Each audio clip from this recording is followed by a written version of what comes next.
भृगु सप्तर्षियों में से एक ऋषि थे जिन्होंने ये भविष्यवाणी की है कि मनुष्य कैसे होंगे। संसार के अंत तक की भविष्यवाणी। क्या ये भविष्यवाणी आपके बारे में है? नहीं, वे मानवता के बारे में बात कर रहे हैं कि ये कैसे विकसित होगी, ये क्या करेगी और किस तरह की संभावनाएं हैं। अगर लोग ऐसे हैं तो उनके जीवन में क्या होगा, यदि वैसे हैं तो क्या होगा। इस प्रकार उन्होंने एक नक्शा बनाया। मैं चाहता हूं कि आप इसे एक खाका माने। मान लीजिए कि आपने हवा की गति का एक खाका तैयार किया। यहां दबाव कम है, मतलब हवा इधर आएगी। अधिक दबाव यानी हवा वहां से कहीं और जाएगी। तो उन्होंने मानव जाति का एक खाका बनाया। अगर इंसान की चेतना ऐसी ही हो, वो ऐसे गर्भ में जाएगा, वो ऐसी चीजों को आकर्षित करेगा, ये होगा वो होगा। इस तरह उन्होंने सब विस्तार से बताया। तो भृगु संहिता सौर मंडल के अंत तक का मानवीय चेतना का एक खाका है। मानवता विकसित कैसे होगी, कैसे मनुष्य आएंगे, किन चीजों का क्या असर होगा। How to read this? He trained people. इसे समझने के लिए उन्होंने लोगों को ट्रेनिंग दी। अगर किसी चीज का विस्तृत खाका तैयार किया जाए, क्या आपने एक टोपोग्राफिकल नक्शा देखा है? आम नक्शा नहीं, जियोलॉजिकल सर्वे ऑफ इंडिया का या अमेरिका का। क्या आपने वैसे मैप देखे हैं? वो नक्शा पढ़ने के लिए कुछ ट्रेनिंग जरूरी है, उसमें सब कुछ होता है। या आपने एरोनॉटिकल नक्शा देखा है? वो काफी जटिल होते हैं।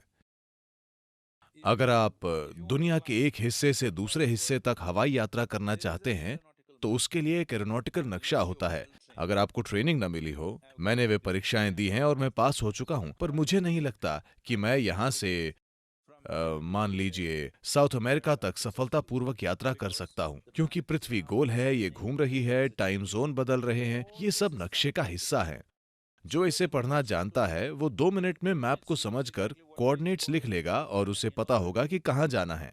पर अगर आपको पढ़ना नहीं आता तो आप कई महीनों में भी नहीं जान पाएंगे। तो मानवीय चेतना का गहरा नक्शा बनाकर इसे पढ़ने के लिए उन्होंने लोगों को अंतर्ज्ञान की ट्रेनिंग दी, क्योंकि ये पूरी तरह से तार्किक नहीं है। तो उन लोगों ने इस परंपरा को बनाए रखा। और आप चाहे जितने भी शंकालु हों, आप जो भी हों, वे आपके मुंह पर ऐसी बातें कह देंगे कि आपको लगेगा आप बेवकूफ हैं। और दुर्भाग्य से ये सच है। आप जाकर किसी नाड़ी वैद्य के सामने बैठें, सबसे पहला झटका आपको ये लगेगा कि आपकी माँ और पिता के नाम बता देंगे। आप वहीं उसके आगे झुक जाएंगे, क्योंकि आप कहीं और से आए हैं। चाहे आप दूसरे देश से आए हों, वो नाम का पहला अक्षर बता देंगे। उसे पता नहीं होगा कि आप सुजैन हैं या तानिया, पर वो कहेगा आपका नाम टी से शुरू होता है। बस ऐसे ही, क्योंकि वो आपका अतीत या भविष्य नहीं देख रहा है, वो बस नक्शा पढ़ रहा है। नक्शा पढ़कर मानो वो कह रहा है ये तापमान है, ये ऊंचाई है वगैरह।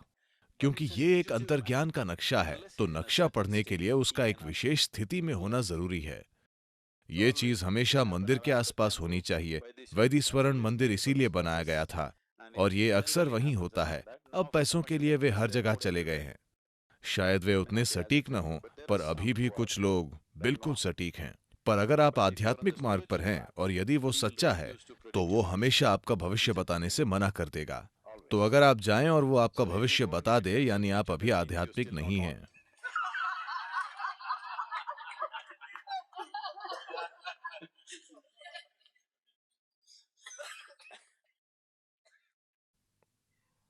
तो क्या भाग्य तय है? भाग्य ऐसी चीज नहीं है जो कोई तय करता है, ये आपके अपने कर्म हैं। तो आपका सॉफ्टवेयर जैसा है, वो स्वाभाविक रूप से वैसे ही काम करेगा। मान लीजिए आपके कंप्यूटर में एक सॉफ्टवेयर है, आप जो भी कर लें वो एक ही ढंग से काम करेगा, है ना? पर क्या मैं कंप्यूटर को तोड़कर उसे रोक सकता हूं? यह संभव है। पर फिर भी वही हार्ड ड्राइव दूसरे कंप्यूटर में लगाने पर वही बात हो जाएगी।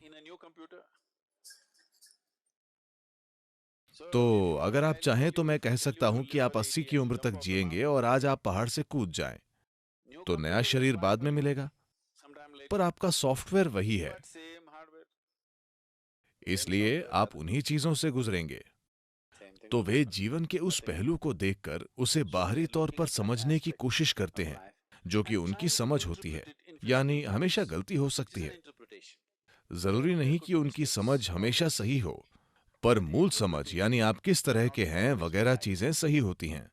But the reading, the fundamental reading, what is the altitude, what is this, what is that, is correct. उस सॉफ्टवेयर को समझना उस व्यक्ति की क्षमता पर निर्भर करता है, सभी की समझ अलग होती है।